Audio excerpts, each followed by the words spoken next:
ஹோட்டல்ல ஒரு பெண்ணை பார்த்தேன்டா. அவ எப்படி தெரியுமா சப்பா, அவ கண்ணு இல்ல, கண்ணை விடுறா, மூக்கு எடுத்துக்க, மூக்கு எடுக்காத, முகத்தை எடுத்துக்கடா, சுத்தி வளப்பான எந்த அழகான பெண்ணு அவ கிட்ட நிக்க முடியாதுடா. கிட்ட என்னடா தூரவே நிக்க முடியாதுடா. அவ்வளவு பிரமாதமா இருந்தாடா. இருக்கட்டுமே, அழகா இருக்கிறது அவ தப்பு இல்லையே. அப்படின்னா அப்பேற்பட்டவ எங்க கூட பேசுறாளா, அதான் தப்புங்கிற? பேசுறது எப்படா தப்பாக முடியும்? அவ என்ன பார்த்து ஐ லைக் யூ, உங்களை எனக்கு ரொம்ப பிடிச்சிருக்கு அப்படின்னு சொன்னாடா. அப்புறம் ஏடா இதுல இருந்து அவருக்கு என் மேல நல்ல பெரிய இருக்குன்னு தெரியுதுல்ல? நிச்சயமா, நிச்சயமானடா, நிச்சயமா.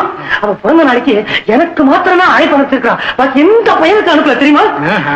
ராகவன், அவ என்ன பார்த்து உங்களுக்கு கல்யாணம் ஆயிடுச்சா அப்படின்னு கேட்டாரா.